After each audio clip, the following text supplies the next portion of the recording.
Hi everybody, welcome back to another conversation with Grandpal, and today we are joined by Sharon Madigan, PhD and Head of Performance Nutrition for Sports Ireland Institute. Amongst other things, Sharon is an experienced dietitian and has some experience working with older adults through her work with the NHS. So would love to welcome you to the show, I was going to call it, but to a brief conversation. And I guess just to reiterate, these conversations are about creating more of an awareness for people around different topics as their loved ones are getting older, or as they're getting older themselves. So delighted to have you on, and thanks so much for joining us, Sharon. Thank you very much for having me. Looking forward to the chat, as they say. Awesome. Brilliant stuff. So yeah, I'd love an introduction from you and kind of a little bit of background from yourself. I guess there's so much you can tell from a LinkedIn profile and a quick chat, but it's always better coming from the horse's mouth, as they say. Yeah, well, I suppose I qualified as a dietitian more years ago than I'd like to think about now at this stage, and I went to work. I'd done a little bit of research actually in the University of Ulster, as it was at the time, looking at B vitamin status actually in older adults. So that kind of gave me an interest in the area of aging and getting older. And then once I qualified as a dietitian, I actually went to work for the community dietetic service at the Belfast Trust, or as it was in Belfast at that stage. And that was great because that gave me a grounding in a whole range of different areas, from, talking to groups, to doing individual stuff, to looking at people that had diabetes or coronary heart disease or cancer. So there was a range of different areas and specialist areas. And then my area took me into actually people that couldn't eat for whatever reason. They had to have a tube put in, maybe down their nose or into their tummy or into their gut. And that could have been a variety of different reasons. But the most, I suppose, the most common reason in that particular group was actually for having a stroke, which becomes much more common as we get older as well. It's a bigger risk factor. So I spent a lot of my time working with people in that capacity. And then I went back to do a PhD, and that was in nutrition education. So that's kind of a wee bit of a background as to my my experience, I suppose, for want of a better word. Excellent. Thank you so much for that. And I guess it's fair to say that your diet links back to a whole host of these different conditions that we might form as we get slightly older. Absolutely. And I suppose that's the tricky bit about health promotion in general, and that's where dietary health promotion is tricky, because we're trying to make sure that we maybe prevent or reduce the risk of some of those diseases that, you're not really thinking about too much. Would we say, sorry about that? You're not really thinking about too much when you're 20 or 22 or 25 or 30 or 35. But they're the diseases of older age. And I think diet plays a big role in terms of preventing that. But I suppose the key thing is it's never too late to make any changes at all. And I think from what I've seen is that we need to maybe think less about, I think people think about diet in terms of weight loss and, oh, we'll cut calories. And we're seeing an awful lot of that at the moment, particularly with January and the new year. I think we have to look at the overall and overarching importance of changes that are sustainable in the first place, that you can keep with, and actually don't focus on weight all of the time. Absolutely, if you have to lose weight, yes, it's a consideration, but actually the quality of your diet is really important as well, the quality of what you eat. And that doesn't mean expensive foods necessarily. The quality means things like variety, making sure that there's plenty of variety in there, making sure that there's plenty of color in there, because with that comes some of the other things like vitamins, minerals, and also some of these other non-nutritive factors that we don't even think about, but we hear mentioned, things like probiotics, and the link between that and things like immunity and even our mood and food. The research and is showing that that's absolutely, there's really good links there. Absolutely. And something that I'd love to know, and I don't know if it's just in my head that I think it's more common amongst kind of my generation, but everyone you meet now is a celiac or has, lactose intolerance. Is that a generational thing, or do you find that older people are also suffering from, celiac disease or the likes? Well, on the island of Ireland, we're much more prone to celiac disease because we have actually a very small genetic pool. And I know, and it's just because that's the way it is. Our genetic pool was actually very small, so we do have a relatively high incidence of celiac disease compared to other European countries.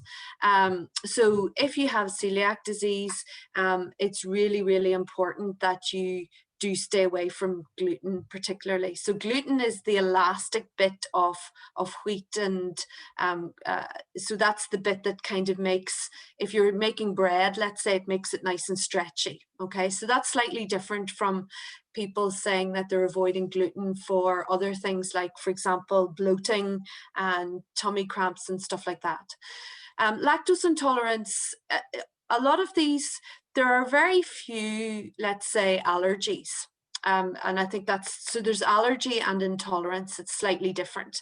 Allergies are relatively serious in that we know that they can be quite significant, and for some people they can actually cause death. So they're quite a significant challenge for some people. Intolerances are slightly different in that the food just doesn't appear to agree with us. And where gluten-free, for example, has become very popular, is that some people do actually struggle with foods that may have that are higher in gluten. But actually, because they're higher in gluten, they're also higher in wheat. And it's those individuals particularly that might have a history of IBS or irritable bowel syndrome that definitely things like lactose and gluten, but not the gluten, the wheat.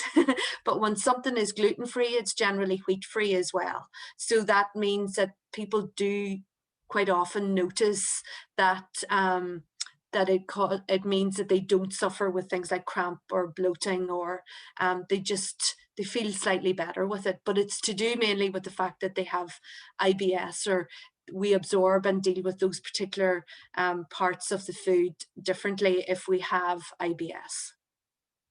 And do you think, now this comes from me, and I don't really know too much around the kind of the science behind the likes of celiac disease or IBS or any of these other symptoms.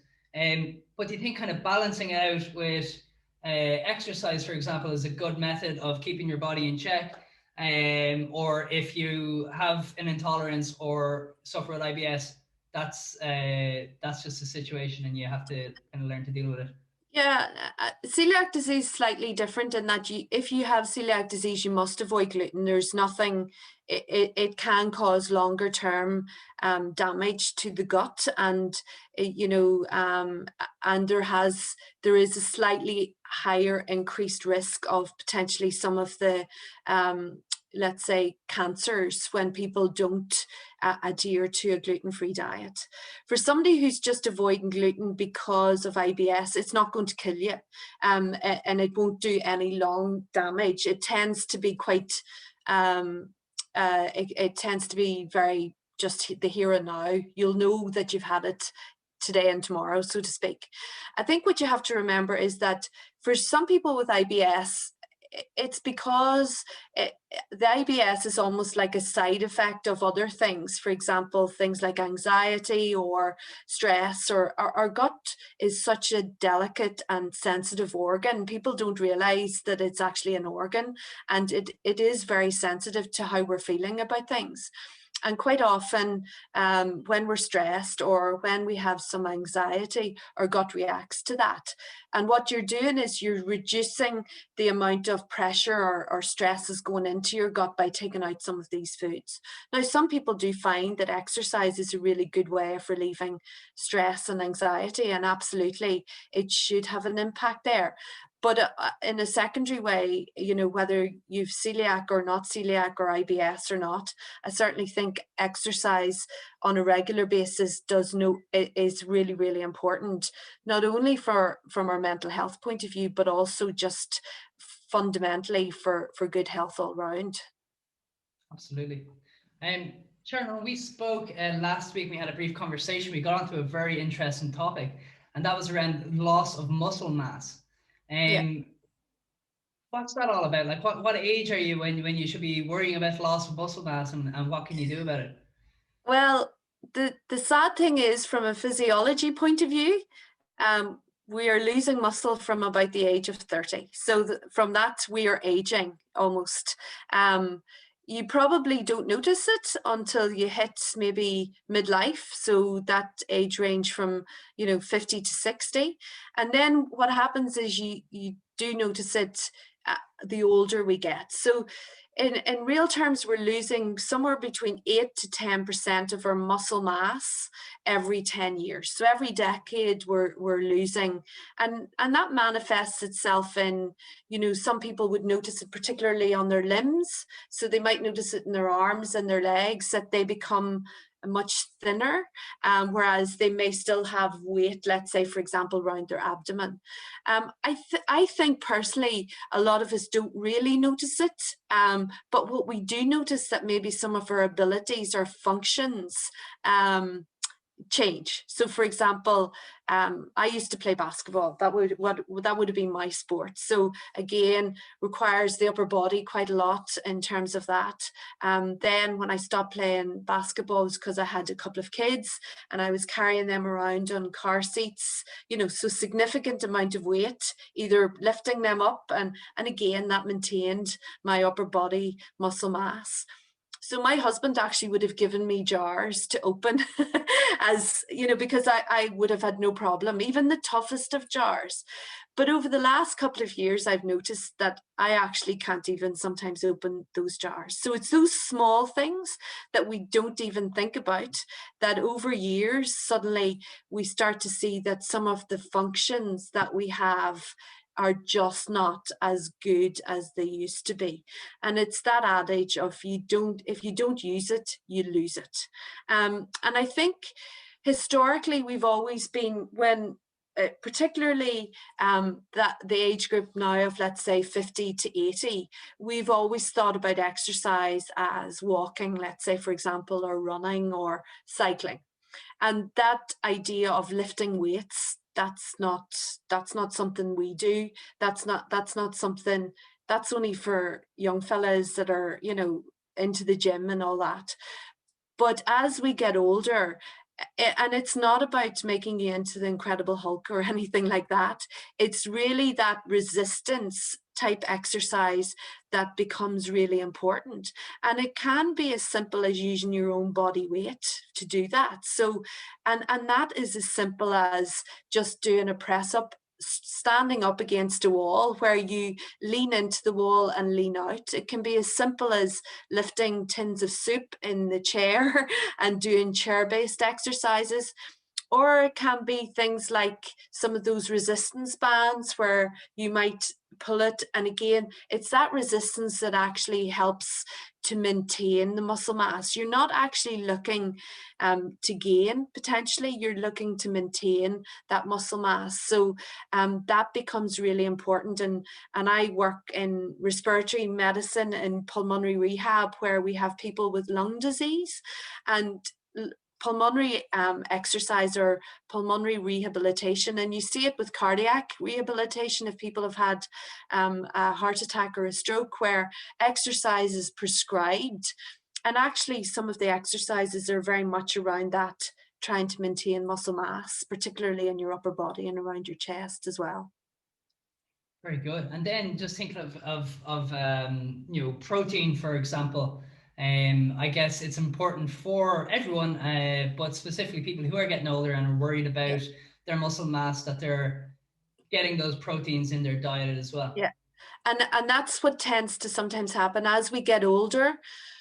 Our ability to absorb some of the nutrients maybe is reduced a little bit, because again, the hormones as we get older change, and some of those hormones that would really light a fire under all of those nutrients are a bit dumbed down. So we need to maybe have a little bit more, but we still don't need to be eating, we don't need to be eating big steaks or half of a cow on a plate. It's not about that. It's about making sure that it's regularly introduced and kept within your diet, and there's good variety there. And everybody is very different. For some people, they do like to eat meat, but as we get older, it may be that you prefer things like mince or chicken or fish. It might be easier to chew, particularly if you've issues around your dental health or whatever. But things like milk and cheese are really useful, and things like pulses, lentils, beans, peas that can be added into soups, for example, they're a really good way of adding to that variety of nutrients and protein. So protein, yes, meat, chicken, fish, eggs will be really important sources, but there are other ways that we can add to that. So it doesn't mean that you have to be eating meat all the time. And in fact, the key thing is making sure that it's from a variety of different sources. And what the other thing is that the way our diet profiles is that usually we have only maybe a very small amount of protein, if any, at breakfast. So for example, if you have toast and jam or toast and marmalade with butter, there's not a lot of protein there. So switching that maybe to porridge with milk and maybe a dollop of yogurt in that, or toast with your banana on it and maybe a pot of yogurt, that's a way to increase that up. As we go through the day, our protein intake increases a little bit, with usually the biggest amount of protein, let's say, in our bigger meal of the day. What you might find is that you might want to try and maybe introduce, let's say, a boiled egg with soup and a roll at lunchtime, or then you could have sandwiches with cooked meat or chicken, or maybe some tinned fish with toast or wheaten again at lunchtime. So it's about making sure that we have small, but we have regular through the day, because that allows the absorption of that protein through the day. And what they're saying is that if you think about your body as being a pool, a swimming pool, let's say, for example, and you're putting in protein-rich foods throughout the day, you keep that pool filled, so that if your muscle does need a little bit, then it can take from that very easily, rather than letting the pool get empty and then empty or filling it up again towards the end of the day. Very good. Brilliant stuff. So yeah, very important to have a nice variety of different foods, getting your different nutrients and fibers and proteins in. And that also means, as you just said, when you keep the variety there, we also keep all those other nutrients there as well. So, for example, if we use things like, let's say, soup mix, which has lentils and beans and peas, split all of that, and you put that into your vegetables to make soup. Not only are you getting some of the proteins there, but you're also getting a lot of fiber there, which is really important as well for things like our gut health and our bowel function, which again, as we get older, starts to get a wee bit slower.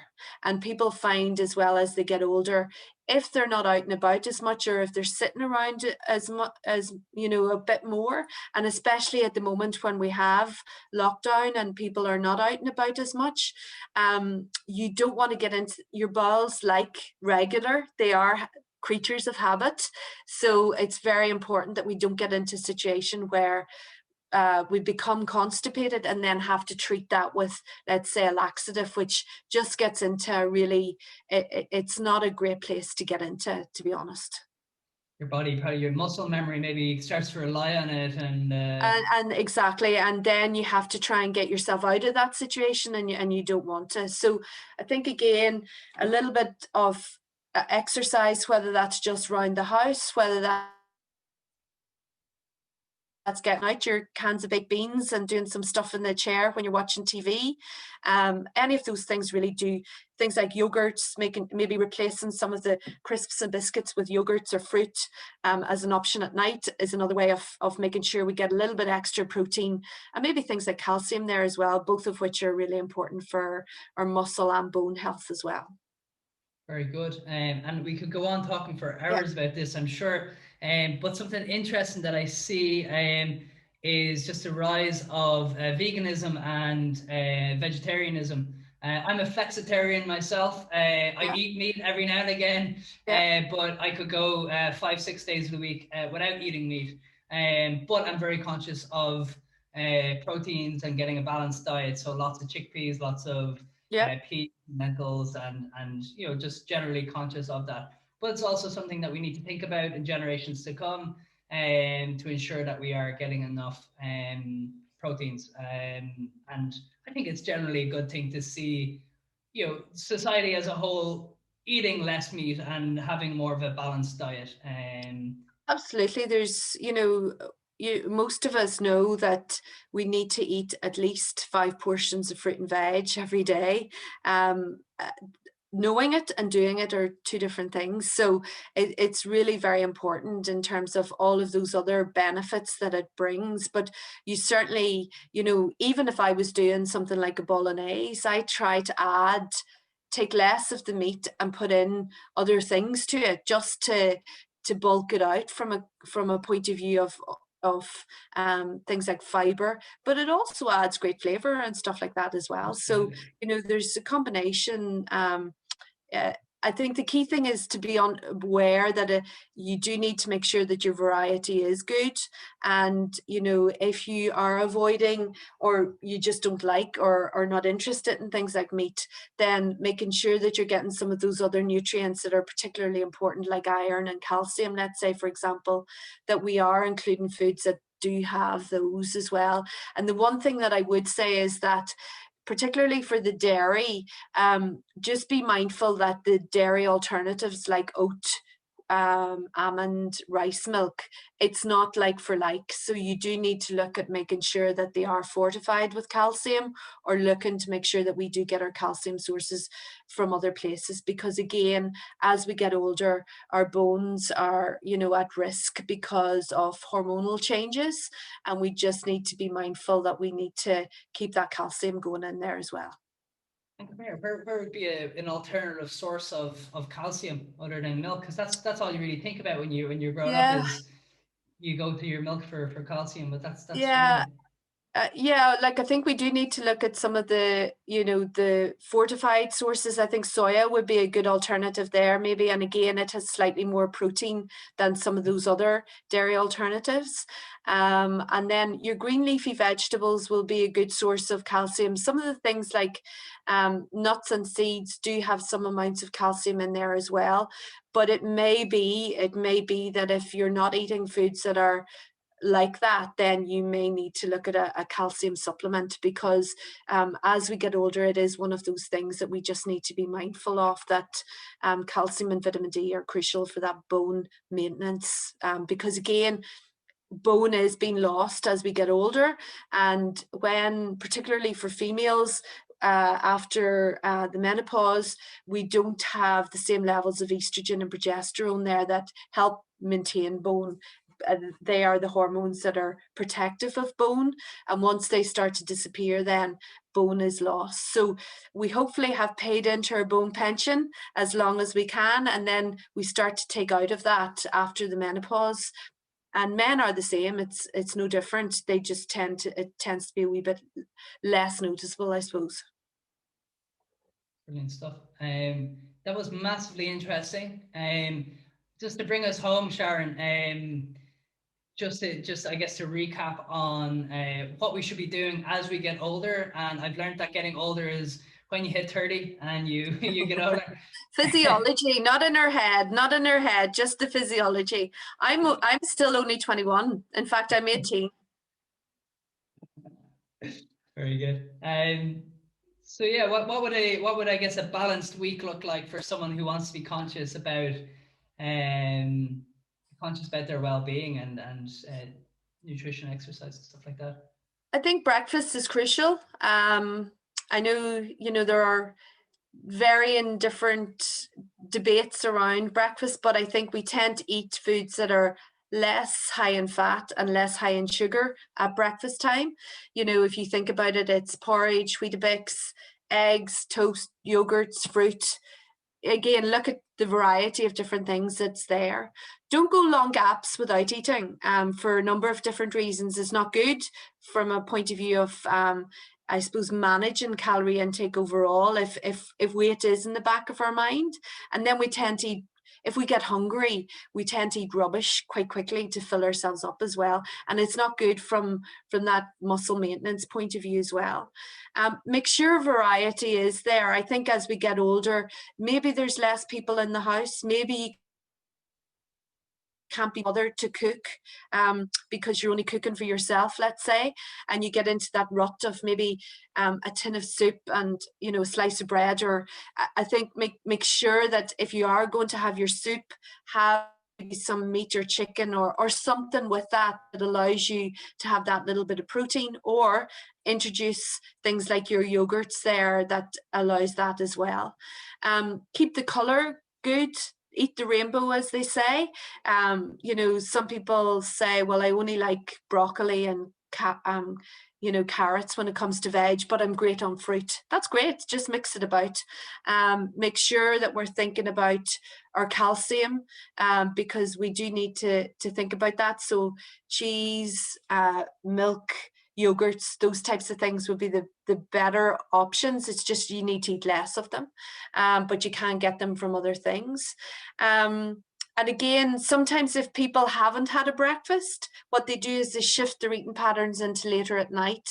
And if you do notice that you're getting into that pattern of maybe sitting watching TV or whatever in the nighttime with packets of biscuits and, cakes and stuff like that, which can slip in there, just be mindful that you need to really watch that, because that can throw your whole eating pattern out for the rest of the day. And in terms of supplements, I don't think that there's a huge amount of supplements that are probably needed if you get a varied diet. But again, one of the key ones probably would be vitamin D. I think at this time of the year, it is definitely, well, it's recommended for people over the age of 70 that we do take a supplement through the winter months, because we don't get it from the sunshine. It's that simple. And for some people that are maybe not getting out in the summer as much either, they may need it through the summertime as well. And for some people, things like cod liver oil or omega-3, again, if you're not big fish eaters, certainly is something from a heart point of view, but also an anti-inflammatory point of view that might be useful as we get older as well. So they're kind of the key elements, really. Well, Sharon, that's great. Thank you so much for joining us and for sharing all of that great wisdom. Thank you for having me. Look forward to being in touch again soon. Absolutely. Have a nice day. Bye-bye. Bye-bye.